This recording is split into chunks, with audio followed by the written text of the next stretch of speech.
You're watching Beyond 100 Days. A new Brexit vote tomorrow. Theresa May wants MPs to sign off on just part of her deal to leave the EU. It could be the Prime Minister's final chance to secure a Brexit legacy, but will Parliament back her? As ever, the clock is ticking. The Leader of the Commons tells MPs if they approve the withdrawal agreement tomorrow, they will have a new deadline of May 22nd. We don't want to be in the situation of asking for another extension and facing the potential requirement of participating in European Parliament elections. The DUP say tonight the Prime Minister does not have their support, and the opposition Labour Party is staying firm as well. We're not prepared to support the Prime Minister on this. We want to see a discussion about both the issues and, in particular, the crucial future arrangement. Business leaders say the political impasse has already caused damage, opening up what they call a Brexit black hole. Also on the programme, the fight over the findings of the Mueller report is escalating. Republicans demand the resignation of a top Democrat.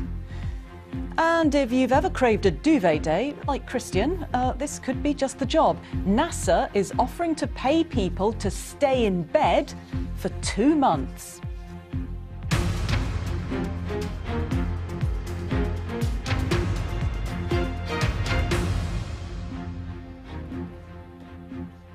Hello and welcome. I'm Christian Fraser in Westminster. Jane O'Brien is in Washington. If you thought there might be a lull in voting here after yesterday's marathon, think again. The government says there will be another vote on the Prime Minister's Brexit deal tomorrow. But this time the House will be asked to give their view purely on the divorce, the so-called withdrawal agreement, and not on the document that goes with it. That's the political declaration which defines the future relationship. The EU says the agreement must be passed by 2300 GMT tomorrow for the UK to be granted an extension on their departure date until May the 22nd. But MPs are still struggling to find consensus on what sort of Brexit they want. Last night they rejected all 8 options which the House had put forward. A little earlier, the Leader of the House of Commons, Andrea Leadsom, said it was crucial to try to approve the withdrawal agreement this week. The motion tabled by the government this afternoon has been prepared in order that it complies with your ruling, Mr. Speaker, whilst also reflecting that the European Union will only agree to an extension to Article 50 until the 22nd of May if the withdrawal agreement is approved by 11 p.m. on the 29th of March. It's crucial, therefore, that we make every effort to give effect to the Council's decision, and tomorrow's motion gives Parliament the opportunity to secure that extension. I think we can all agree that we don't want to be in the situation of asking for another extension and facing the potential requirement of participating in European Parliament elections. But for the Prime Minister to get the withdrawal agreement across the line, she'll need to have the support of other parties. Here's what Jeremy Corbyn had to say about tomorrow's vote. We're not amending the motion tomorrow. We're going to vote against the motion tomorrow. On Monday, the House will return to the issues when there will be an opportunity to debate the issues once more, and we will again put forward our views of a future relationship with Europe, which is an economic relationship, which also gives us those guarantees and does not lead us into the direction of turning this country into some kind of low-tax, offshore, deregulated economy, opening ourselves up to American trade arrangements. I'm joined by Vicky Young, our chief political correspondent. The big hurdle of the day was getting around the Speaker. They seem to have satisfied him. What are MPs telling you about what they're going to be voting on tomorrow? Yeah, I think the problem is it gets around that, but it doesn't really solve the numbers. I think what they're trying to do here, one minister explained it to me as saying, look, you've got this very contentious package of measures, take out some of the bits that people are really against and then try and stick with the ones you can get people to coalesce around and hope that that gets them over the line. But at the moment, it just doesn't seem they've got the numbers. There's definitely a lot of Conservative MPs now, the Brexiteers, coming over to support the deal. But as we heard there, Labour are not. But it's clear that the tactic of the government is to pile pressure on Labour. Let's not forget the date tomorrow. That was the original Brexit date. It's not happening, but what they're saying to MPs is, look, you can still, on the day we were supposed to leave, make sure that we at least do leave on the 22nd of May. So they're trying to get that extension, that delay to Brexit, which the EU, their conditions where you've got to do it by 11 o'clock tomorrow night. So it is putting pressure on people. I'm just not sure it's going to be enough to get it anywhere near over the line. There's a trust issue, and we all understand why Labour will be reticent to back the government and carry this across the line. But they've been trying to tread a fine line all the way through this, that they are suiting the Remainers and also the Brexiteers. Won't the Brexiteers scratch their heads tomorrow and say, hang on, I thought we were leaving and now you're blocking the divorce agreement? I mean, I think that's what the government hopes, that somehow out of the mess and the terrible headlines there have been for the government, they can deflect some of the blame maybe to Labour. I mean, that's quite difficult to achieve given how the last 18 months have been. So I think that is going to be pretty difficult for the government to pull that one off. What they are doing is, dredging up quotes from front bench Labour figures who have talked about the withdrawal agreement, saying, look, we understand that won't be changed. Even if we got into power, we wouldn't change the withdrawal agreement. That stands. We accept that that is closed now. So then the government will say, well, hang on a minute. If you accept that that is all done and dusted, why can't you just vote for it? The contentious bit that we can't agree on is the future relationship. We can sort all that out later. Let's just get this over the line. And the numbers look difficult. If they don't get it through tomorrow afternoon, it's an afternoon vote tomorrow, early kick-off. But if they don't get it through, then it's a really tight window. I mean, we're setting it at 12th of April. The risk of no deal starts to increase. Yeah, I mean, again, you're back to that. What is the threat here? No deal or no Brexit. Now, I think the government are still trying to do both of those. They will then go back to saying it's, no deal on the 12th of April. But then look what's going on in Parliament. They're trying to seize control. They've got control again on Monday. They can stop no deal. They've said that they will. And Oliver Letwin, the man behind it all, has made it very clear they will try to legislate to actually change the law to make sure that there's no deal. But one minister said to me, tomorrow is about momentum. I'm not sure they really think they're going to win it. But if they can get the numbers down, it shouldn't be too difficult given how many she lost by last time. But if they can get the numbers down to under 100, maybe 80, maybe fewer than that, you never know. They might just feel they've got some momentum, but then they've got the same problem of bringing back the same deal again. Yeah, nice to have another vote, though, before the weekend. Yeah, we were missing out on a bit of action this week, weren't we? Vicky, thank you very much. Well, one of Theresa May's main struggles has been trying to win over the support of the Democratic Unionist Party, who have refused to back her withdrawal agreement. Yep, just before we came on air, I asked our Ireland correspondent Emma Vardy what, if anything, it would take to bring the DUP on side. Well, it's really difficult because the simple answer is just to do away with the so-called Irish backstop. But we've heard so many times from the EU that that is not going to happen. So the reason that that backstop is so disliked is because it could leave Northern Ireland being treated differently to the rest of the UK. So there's been all these sorts of ideas floated just to try to avoid that scenario and make it a bit more palatable. Things like perhaps giving the DUP a role in future trade talks, for example. Also a thing called the Stormont Lock, which will be giving this place, the Northern Ireland Assembly, a say in whether that backstop is entered into, and also promises that if Northern Ireland had to stick by certain rules, then the rest of the UK would stand by it and would do the same. But none of this has really got it over the line yet for several reasons. One, the DUP has distrust and suspicions that promises made would be kept. The party doesn't want to be sold out further down the line. And one of the problems with giving the DUP a seat in any future trade talks, it still doesn't solve all the problems with the backstop. And it raises the question over, if the DUP get it, well, then would Wales and Scotland be able to demand that too? Does the DUP's position on this represent the majority of public view in Northern Ireland? Well, look, first thing to say is that Northern Ireland voted to remain in the referendum. The DUP, though, does have very strong support here. But equally, there are many, many people very frustrated that the party is resistant to getting on board with the deal. Lots and lots of businesses crying out for certainty, saying, look, the withdrawal agreement wasn't perfect, but and the backstop wasn't perfect, but actually it would have given us businesses a guarantee that we can more or less continue trading with the way that we do now. And for many people, it would give them that reassurance. They feel that the border across the island of Ireland would be able to remain as open as it is today. So no, the DUP do not speak for all of Northern Ireland by a long way, but they do have very strong support here. And they are a party that are very tough negotiators, very experienced with holding a firm line, and that's what they continue to do. Emma Vardy, thanks very much. Yeah, interesting, Jane. I've just been seeing over in the corner here Nigel Dodds giving interviews to Northern Ireland television, but wouldn't come on national television tonight here in, on 100 days. They don't want to give interviews. Is that significant? Those discussions certainly ongoing with Number 10, and they're keeping their powder dry at the moment. Well, we've been speaking to the Justice Minister, Rory Stewart, about what's in store tomorrow. He explained why he thought Labour should back the vote. All that's happening tomorrow is we're agreeing on the stuff we agree on. They still have all the leverage over the other stuff because we'd still have to take through the political declaration, through a meaningful vote in Parliament and through a Withdrawal Agreement Act. So this is like any kind of disagreement. If there's a bit we agree on, just make it simpler, break it down into chunks. Labour and the Conservatives back the Withdrawal Agreement, so let's get that done. And then they've got all the leverage in there to block things they don't like in the next stages. So is it the government's view that all this has just become too complex? It was supposed to be sequential, the divorce coming first and then the future relationship next. And really we've got the whole thing mixed up, and that's why... So when you hit an impasse in any disagreement in life, the whole thing just looks too big to get your head around. So you've got to break it down into manageable chunks.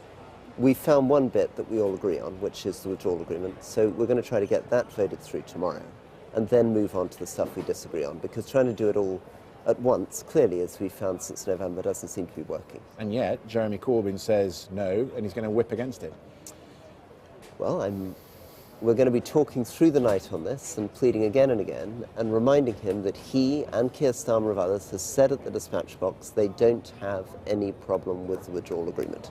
Their problem is with the political declaration and the future arrangements. If they don't have any problem with it, let's at least vote on the stuff we agree on, and then they've got all the leverage in the world to vote against the other stuff later. So you might have to give them some more guarantees, might you? I mean, I presume tonight the Prime Minister's talking to Jeremy Corbyn. Is there any guarantee you can give them that they would have a say in that next part and that they're not handing it away? Yeah, Well, formally the guarantee is very clear, which is that written into the withdrawal agreement is an article referring to the political declaration, which means we have to have a meaningful vote back here, and we actually have to take a withdrawal agreement act through. So that's a very strong constitutional legal guarantee for Labour that voting tomorrow for this doesn't give us some sort of free pass to get a particular version of Brexit through. All it does is it guarantees citizens' rights, gets us hopefully towards this transition period, which would be very important for business confidence, deals with Northern Ireland border issue, deals with money. The other stuff is still to play for. Round the corner here, very senior business figures meeting today. They're exasperated with what is going on across the road. Is it your understanding that if this withdrawal agreement was passed tomorrow, we would effectively be banking the 19-month transition, which is so crucial to business? Unfortunately, we're not all the way there, but we're 98% of the way there. If we manage to get this through tomorrow, it's what Europe asked for to get the extension through to May. And in it is all the ingredients of that transition period. There's a technicality about one of the articles in this. I think that can be negotiated. I think business would breathe a huge sigh of relief. Investment would come flowing back into Britain because you'd know that you'd have that period where the rules would remain as they are now, everybody would have some certainty, and we can then get back to the trench warfare happening here on the exact terms of the future relationship. OK, if the House refuses to back the withdrawal agreement tomorrow, then the Brexit day will be the 12th of April rather than May the 22nd. And yep, that will leave the UK just a fortnight to find an agreed way forward. And with no consensus yet on an alternative to Mrs May deal, well, that could increase the risk of a no-deal Brexit. But as we have discussed, the clock could be reset to May the 22nd. Here is a tweet from our Europe correspondent Adam Fleming that points to the all-important detail. He's good on the detail, is our Adam. European Council conclusions say the UK only has to pass the withdrawal agreement. No mention of the political declaration, hidden in plain sight yet again. So let's just be clear again what we're talking about. Remember, there are two parts of Theresa May's deal. The first part is a legally binding document to guarantee citizens' rights for both EU citizens here and UK citizens in Europe. It deals with the money. It contains the backstop provision for the Irish border. And then there is the other part, the political declaration. It is not legally binding, nor is it very long. It's just 26 pages long, in fact, and it sets out some of the broad ideas on the future relationship between the European Union and the UK. So, Christian, while we're talking about the European Union, the whole vote that MPs took a no-deal Brexit off the table, well, that's non-binding. And if the European Union just says, well, tough, goodbye, isn't that it? Effectively, yeah. If they cut the legs off the UK on the 12th of April, I think, I'm not convinced actually that the European Union is reconciled to walking away with no deal. It would be economically painful for them as well. And they can see that there is a debate ongoing at the moment. They were watching last night with the indicative vote. The trouble is that tomorrow they've got to get a lot of people to come on side, and everybody took something from the indicative votes last night. The no dealers could see that there's no majority for anything. The soft Brexiteers see that they were almost there with a customs union. Those who want a second referendum, so that they were top of the pile, the wind is back in their sails. And then those with the laser focus on the Prime Minister's deal can see more and more numbers coming across. So it's tricky for the Prime Minister tomorrow. They'll put the debate that this bit has to be agreed come what may, but I don't think it's going to be enough. Tricky, you're the master of the understatement. Yeah, the master of the understatement. I'm getting good at that. Let's turn to matters America. President Trump is hitting the campaign trail. Tonight he'll be in the crucial swing state of Michigan. It's his first rally since the Mueller report's findings of no collusion, and the White House has been pressing everything from healthcare to border security. But even though he says he's happy with the outcome of the special counsel probe into Russian meddling, he's not so happy with Democrats who pressed the case, tweeting this morning, Congressman Adam Schiff, who spent 2 years knowingly and unlawfully lying and leaking, should be forced to resign from Congress. Well, joining me now is political analyst and former advisor to President George W. Bush, Ron Christie. Ron, really, going after Adam Schiff, is that the best way to capitalise on what should be good news for the president? He's been cleared of collusion in the Russia probe. Well, good afternoon to you, Jane. It never ceases to amaze me how the president can take a little bit of good news and then, of course, step on his own message. So we're not talking about no collusion. We're not talking about an exoneration. We're talking about the president taking to his favorite medium of Twitter and insulting a member of Congress. And so naturally, here we are on the BBC and all the other outlets here in the United States talking about the president insulting a member of Congress, not talking about what should honestly be a victory lap for him. So what about tonight then? Is there any way he should take this forward, or are we going to hear more of the same? Oh, we're going to hear more of the same, and I anticipate we're going to hear something that we haven't yet anticipated that will be the head of the news tomorrow. President Trump is at his best when he's unscripted. The problem is Trump at his best means that it's worse for the people in the White House who are trying to stick to a strong message, be it the economy or whatever the president's trying to advocate on Capitol Hill. Good afternoon to you, Ron. I was thinking back to the election, the midterms, and how the Democrats were coming back in the Midwest states. And I thought, I wonder how he did in 2016 in Michigan. And I went back and I looked at the figures. He won the popular vote in Michigan by 0.23 of a percentage point. This is his 18th rally in Michigan since he set off in 2015. That tells you just how important this state is to him.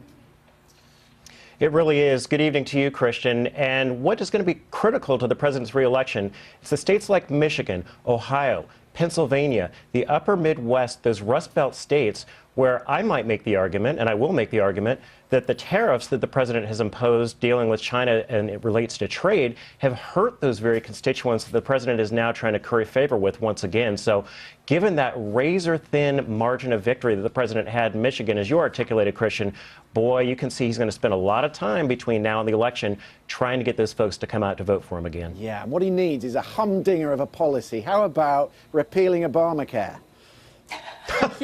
You know, I could use another word other than humdinger, Christian, but let's just look at this for what it is. Republicans have been in retreat ever since they failed to repeal President Obama's signature legislation.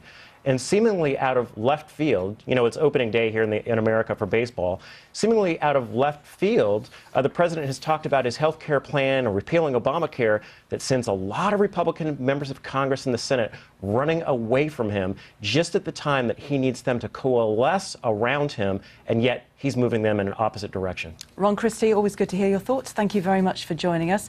And Christian, we've learned today that the Mueller report is going to be about 300 pages long.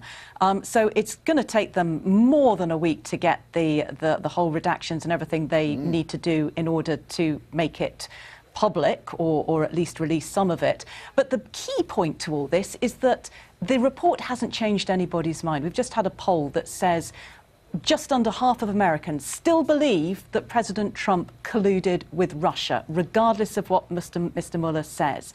And I think that's the problem. So maybe the president is right not to be talking about the outcome of the Mueller report and doing a victory lap. Maybe he is right to deflect and go after other things that are red meat for his supporters, because nobody's changing their minds. This isn't shifting the needle. And the point is, you distill it into 300 pages, the Mueller report, but imagine all the subpoenas and all the documents and all the files that he's been through to get to that point. Once you start opening all that, that's going to tie up the committees forever.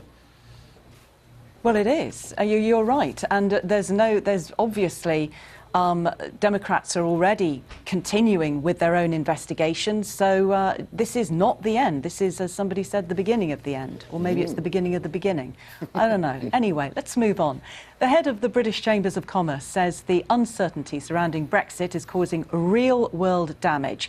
At the organisation's annual conference, Adam Marshall said MPs need to stop chasing rainbows to resolve the Brexit impasse. Yes, he called the uncertainty over a potential no-deal scenario the Brexit black hole, and its gravitational pull has already sapped energy, investment and business confidence. With me is Edwin Morgan from the Institute of Directors. There are lots of them round the corner today, talking at the QE2 Centre, just a few hundred yards away from the Commons. Yes. They're so exasperated with it all. They are. I mean, our members at the Institute of Directors are just completely and utterly fed up with what's been going on in Parliament over the last few days. The fact that it's so late in the day and we're just stuck. We still don't know what's going to happen over the next couple of weeks, let alone the next few months, let alone the final relationship with the EU, which is the only thing businesses really care about, is where we get to that trading relationship so they can continue to do business, sell to clients in Europe. What do they think of Theresa May's withdrawal agreement, generally? I don't think businesses are really thinking about it in the same way that the MPs are. They're not so interested in every detail of the withdrawal agreement. For them, it's always been a stage in the process. The withdrawal agreement is the divorce. We get through this stage, that means we get a transition. Then we can move on to negotiating that future relationship. It really is about just having the smooth process for them. Well, that's really interesting, because the way you've defined it is sequential. And of course, that's what Rory Stewart, who's just been here, was saying a few minutes ago, is let's deal with that bit, and then we can have the row about the rest of it. We can get a long way down towards transition. He doesn't pretend that the next bit's going to be easy, but trying to do it all together is impossible. Well, I mean, I shouldn't pretend that businesses have one unanimous view on it. Certainly they don't. Some of them are getting so fed up of the whole thing now that actually they would go for no deal. That's still a minority position among businesses. Most would prefer that we stuck to what we had promised, which was a smooth transition to a final relationship. But certainly, people are splitting at the moment as well, because businesses are just getting so fed up with the whole thing. Brexit fatigue. Exactly, yeah, absolutely. Which you get across the road as well. Yeah. I mean, when you looked at the indicative votes last night, there was all sorts of flavours of Brexit. You had a customs union, which would have impacts on our freedom to do trade deals. There was Norway Plus, which comes with a bit of single market. Which of the plans did you particularly like? Well, so if you ask our members, about 60% of them say that they would prefer to stay aligned with single market rules on both goods and services in order to have continuing frictionless access. Again, it's not unanimous, but most businesses seem to come down on that side, that it's worthwhile being in. Now, that takes different shapes in the different amendments that were debated and voted on last night, and clearly none of them passed. So this was a first stage, and we might know a bit more next week on whether there is some kind of majority. But that's the thing, if the withdrawal agreement is not going to happen, if we're not going down that road, then Parliament has to find some alternative that has a majority, because the clock is ticking. Yeah, you need that man's loud hailer across the road. You need to shout that very loud in that direction. Edwin, thank you very much indeed. Thank you. Right, I'm very much in the mood for the next story. How do you fancy being paid £14,000 to spend 2 months in bed? No, that is not a joke. That's exactly what NASA are offering one volunteer to help them learn about the effects of space travel on astronauts. All right, yeah, well, OK, but Christian, before you rush to apply, let me remind you that you would be required to do everything lying down, and that includes eating and... Actually, I don't really want to think about the next bit, but yeah, bodily fluids, functions, let's move on. Your body will be kept in a bed tilted slightly backwards, with at least one shoulder required to be touching the mattress at all times. Well, I suppose you could go to bed now and wake up in 2 months' time, and Brexit would be over. Well, there is that. There'd be a lot of people here would. Do you think it will be? The first thing is I'd probably get rid of the first week. I'd sleep through the first week, and so that would be one gone. Somebody, a friend of mine on Twitter, Ashley, said to me today, if I could have Sky Sports and I could have BT Sport and I could lie on my back and watch all of it, the Champions League final, then I'd get rid of another few weeks. In fact, my wife would probably say, somewhere in your life you've already spent 2 months on your back watching football. So yeah, I'd be up for it. Nasser, if you're watching, do get in touch. This is Beyond 100 Days from the BBC. Coming up for viewers on the BBC News Channel and BBC World News, President Trump calls on Russia to get out of Venezuela following reports of Russian planes arriving in the country. And the woman from Scotland who, due to a rare genetic mutation, feels virtually no pain. That's still to come.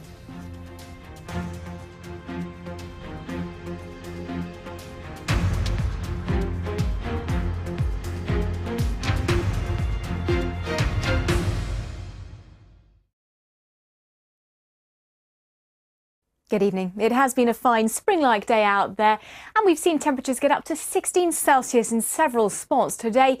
More of the same, I think, for many of us as we head through the day tomorrow. This was the picture in Warwickshire a little bit earlier on. Barely a cloud in the sky there. We have had a little bit more cloud across one or two locations, but really it's high pressure that is driving our weather. It's sitting to the south of the UK. We've got this cold front working in from the northwest. Now that is bringing breezier conditions with more cloud and a few spots of rain towards the northwest of Scotland.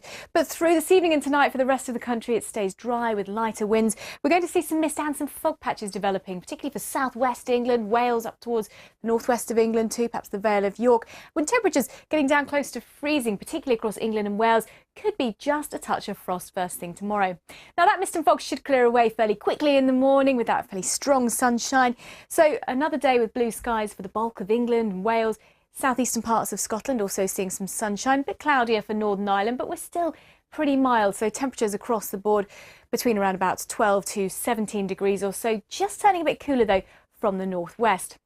What about the weekend? Well, gradually that cooler air in the northwest will affect most parts, but it's looking still largely dry with high pressure holding on at least for another day or so on Saturday in the south. So with that high pressure, mild air driving in still across southern parts of England and Wales. From the north, colder air working in behind this cold front through the day on Saturday. There's not going to be much rain on the front, but there'll be a few spots of drizzle and quite a bit of cloud for southern Scotland, parts of northern England too. To the south of that, we should keep the sunnier and the warmer weather for quite a good part of the day. Towards the north, though, things will be turning colder. So we're back into single figures, just 7 degrees in Stornoway there. Contrast that to 17 Celsius on Saturday down towards the London region. Now, through the second half of the weekend, no great changes. We've still got this cold front. It's lingering through Saturday night and on into Sunday, but it's tending to peter out. So I think by the time we get to Sunday, that cold front really will just be a line of cloud, probably sitting somewhere through the middle swathe of England and Wales. To the north of that, sunny spells, a little bit fresher here towards the south. A slightly cloudier day than we will have seen on Saturday, but still temperatures not doing too badly. Sunny spells and highs between around 7 to 13 degrees. Bye for now.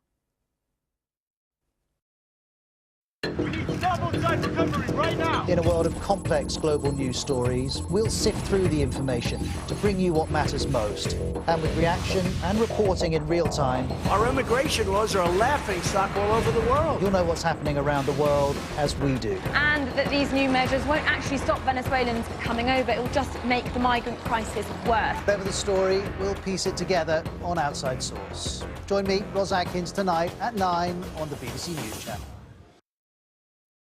We're not just here to show you these amazing places, but to inspire you. To leave your comfort zone behind. I know they said I'm not going to feel the cold. I just want to get in now. To experience different cultures, secret histories.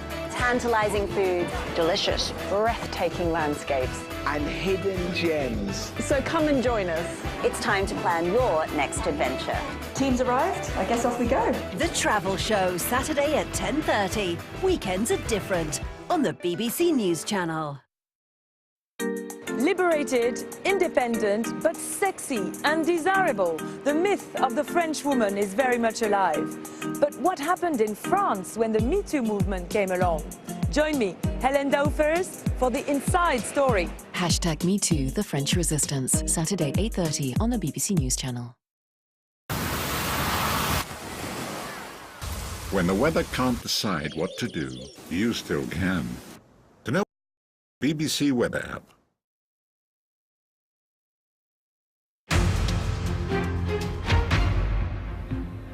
This is Beyond 100 Days with me, Jane O'Brien in Washington. Christian Fraser is in Westminster. Our top stories.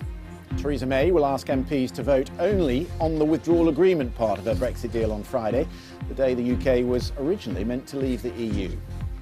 We'll hear from a former Department of Homeland Security chief who tells us why climate change is the biggest threat facing our world in 2019. And coming up in the next half hour, Nicolas Maduro asks Venezuelans to pray for recovery as his country faces yet another crippling nationwide blackout. And an update on the mystery of Pope Francis withdrawing his hand from worshippers' kisses.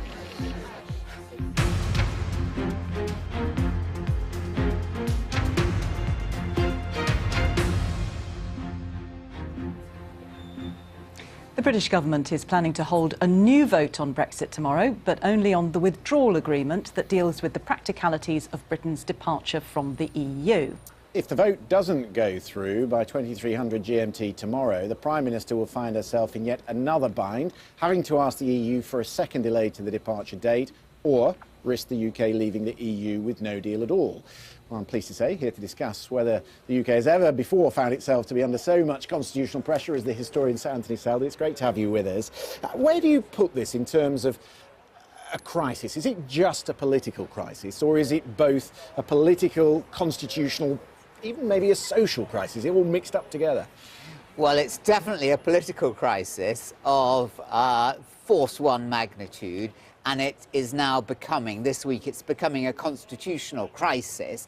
And that the difference between them is that where the existing arrangements of Parliament and Cabinet and the Prime Minister don't work as they're supposed to work, then, and if there's no solution there, then it becomes a constitutional crisis because the Constitution is unable to deliver what it's supposed to deliver, which is efficient decision-making, particularly on really massive issues. I mean, this is the biggest issue in British politics for 40 years.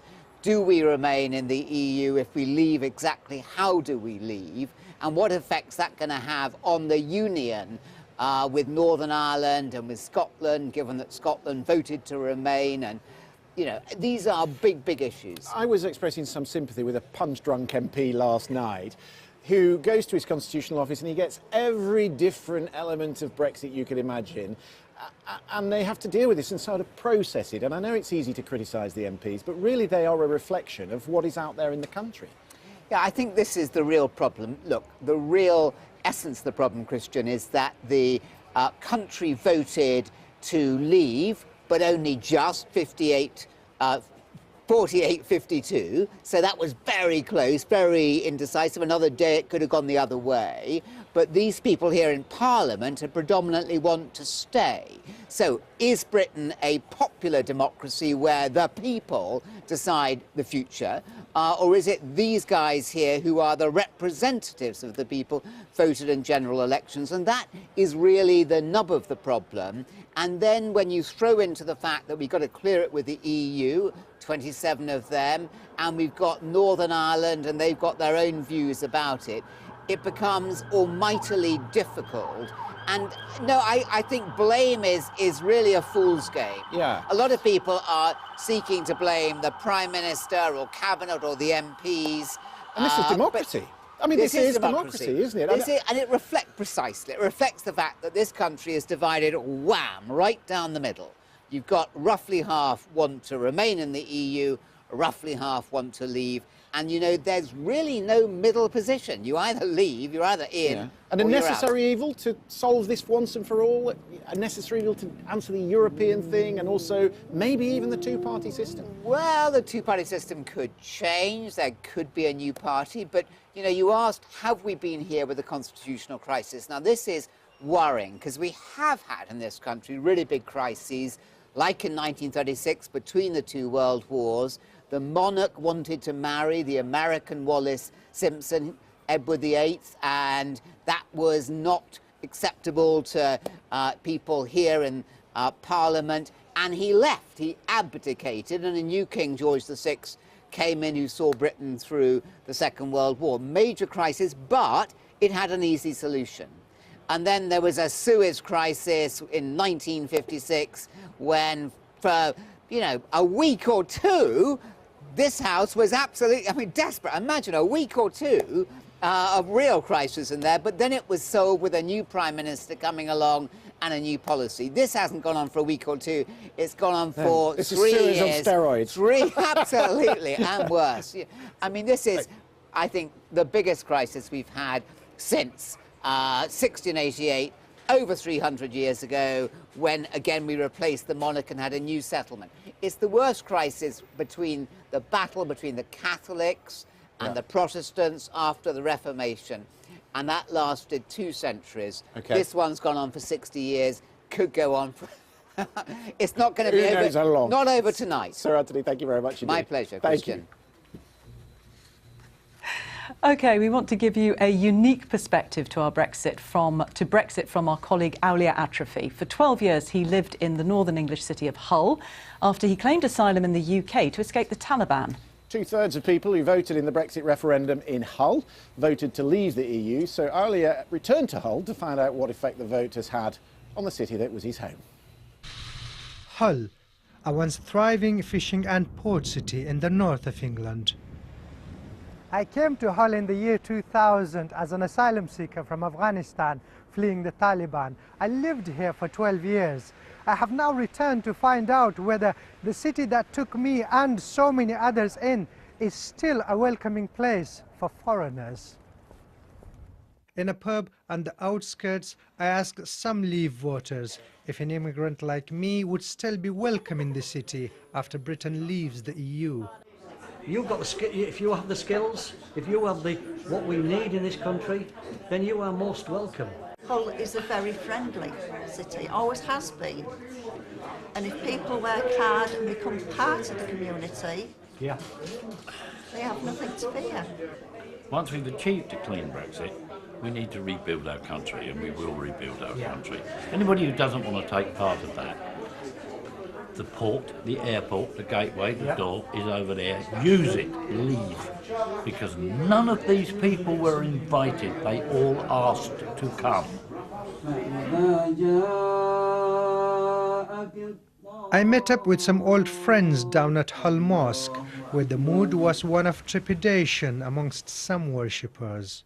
We are seeing an increase of attacks sort of against minority groups. Particularly against Islam. So I feel post-Brexit it's only going to exacerbate the problem. Yeah, people are using that as a platform now. People are using that as get out of our country. You're going to be going out of country anyway, so that's already happening now. Next, I visited parts of Hull which have been revitalized by recent immigration. Alijan. I have known Alijan, who is also from Afghanistan, for 18 years. He says he fears for his pizza business after Brexit.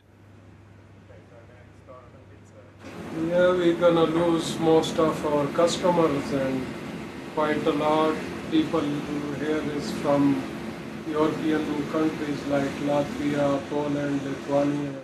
Nuzika from Hungary works for Alijan's takeaway. She says businesses will struggle to replace any European workers who leave because of Brexit. Most of the shops are already starting to close down, like just in our street. Many shops are closed. I don't think so many English people like to wake up 5 o'clock in the morning to start to work at 6 and get minimum wage. Since I've returned to Hull, I've found old friends and a city that's been changed by austerity, immigration and the Brexit referendum.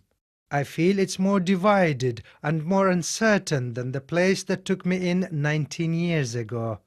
I left hoping that the people of Hull can find a way of resolving their differences and moving forward together. Awliya Trafi, BBC News, Hull. Yes, as I say, our society is a reflection of what is going on across the road. Now, 2 weeks ago, the world was shocked by the deadly attack carried out on 2 mosques in Christchurch, New Zealand, but for security officials it was another stark reminder of the threats we face and where resources should be devoted. Here in the US, that job mainly falls to the Department of Homeland Security. And for 4 years, Janet Napolitano headed the agency.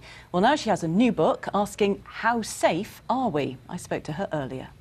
Just 2 weeks ago, we had that awful attack in Christchurch, New Zealand, on Muslims. Just how big is the global threat from extreme right-wing terrorism and white supremacists, and have we underestimated it? I think it's a growing threat, and I think to some degree we have underestimated it. And I think the horrible attacks in New Zealand maybe raised it in the public's consciousness. Facebook announced that it is removing all white nationalist postings from its website.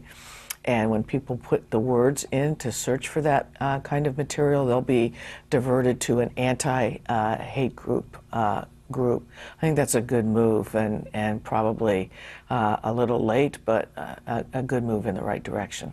You say in your book that one of the qualities you need to do the job as Homeland Security Secretary is a dark imagination.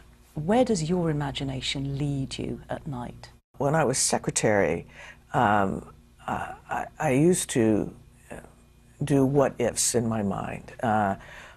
What if there were an attack not on one shopping mall, but on several shopping malls, all at the same time? What if there were actually a pandemic affecting the United States and indeed the world? How would we mobilize our healthcare resources, our government response, and so forth? So it really required you to really do what-ifs in your mind. But which one do you think is the biggest threat now? You know, I actually think the biggest threat to the globe is global warming and climate change and all the impacts that it has. It has impacts in terms of extreme weather events. So in the United States, we've seen more hurricanes, more tornadoes, more wildfires out west that have caused a lot of death and destruction. But also when you think about the globe, it affects global migration patterns. And so we have a global migration really from south to north.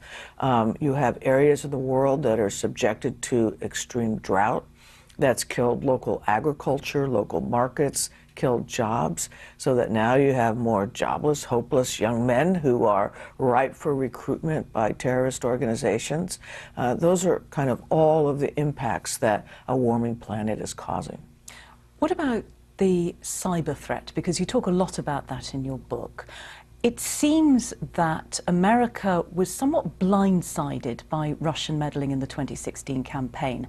How difficult is it to defend against that? Well, it's going to take a greater unity of effort and more leadership than we currently have.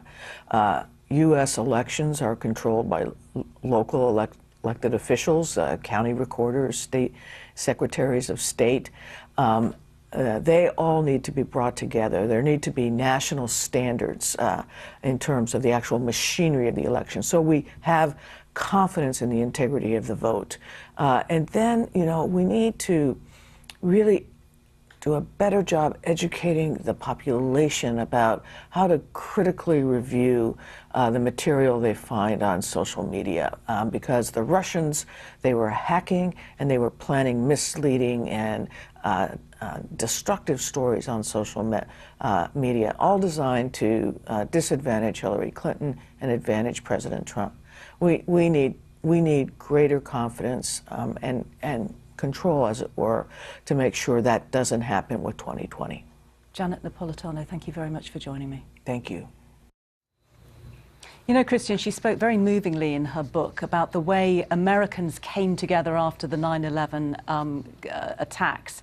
and talked about, how iron workers who came to separate the wreckage of the Twin Towers were cheered in the streets.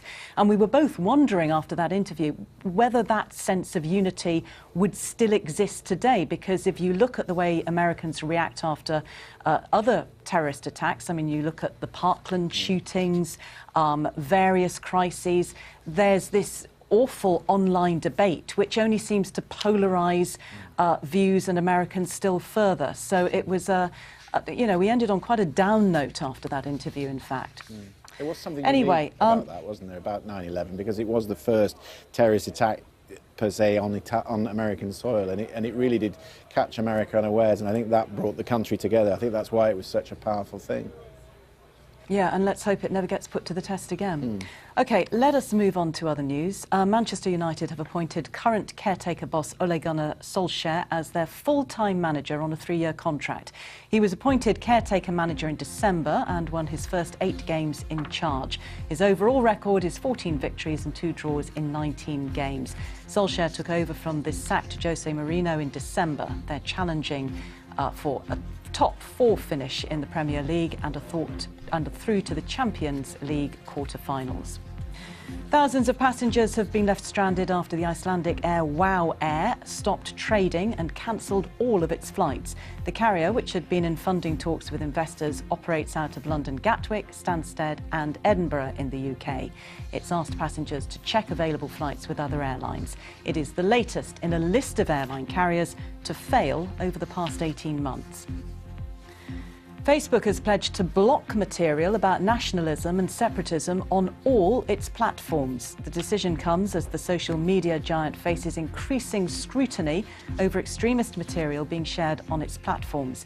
Facebook has been under pressure since the Christchurch mosque shootings. 50 people died in the attack, which was live-streamed on the platform.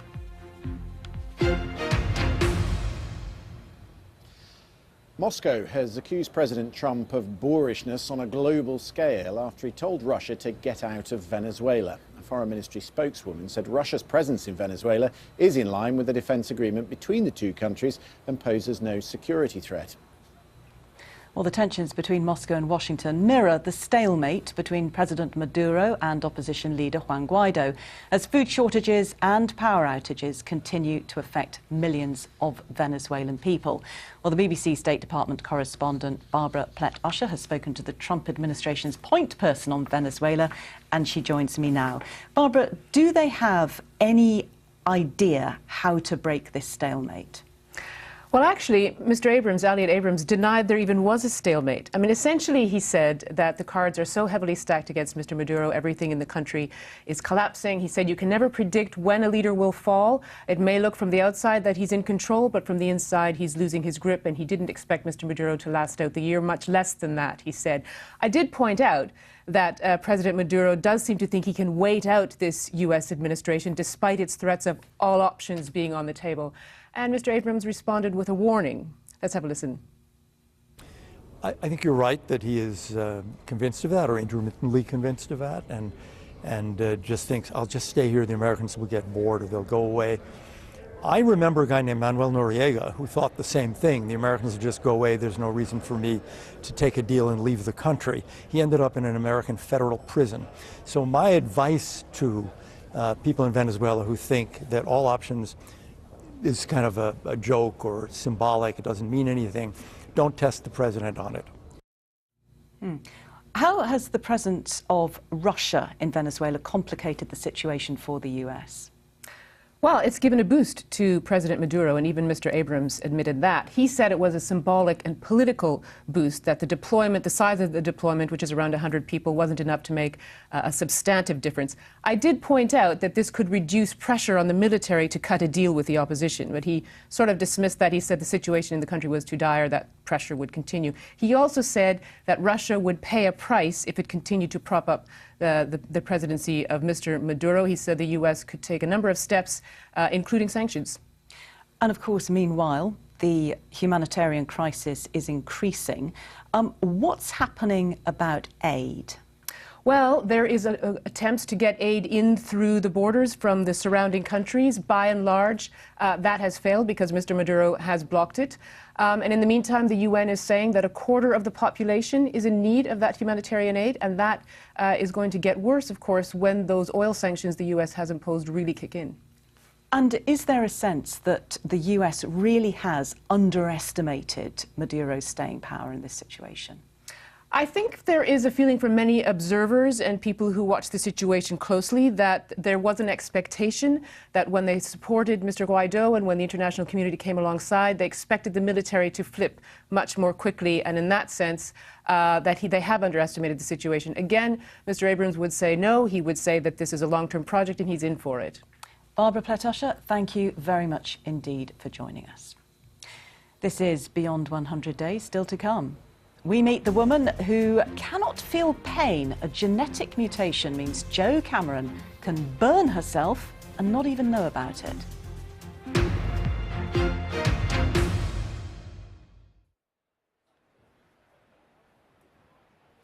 An independent study analysing soil and dust found around Grenfell Tower in West London has revealed concentrations of toxic chemicals that could cause long-term health problems, including asthma and cancer. Public Health England said it would analyse the findings of the study and continue to monitor air quality near the tower.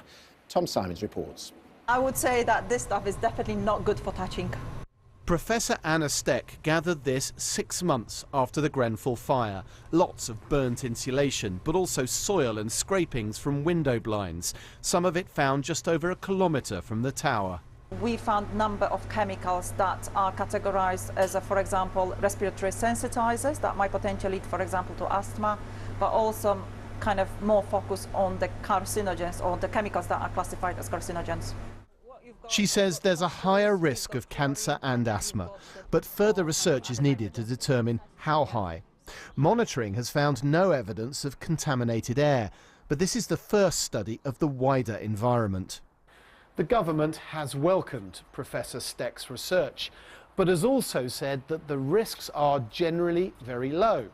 The problem is that people living this close simply don't believe it. Vasilika Stavru keeps cleaning this strange black muck from her flat.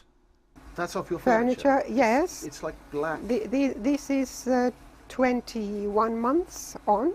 Has the fire made health here worse? People feel they've had to force the authorities to address that question.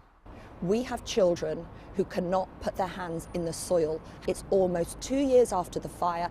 There has, apart from Professor Steck's sampling, there has been none taken. The government was warned about Professor Steck's early findings last February. It has now finally commissioned a wider study. No samples have yet been gathered. Tom Simons, BBC News.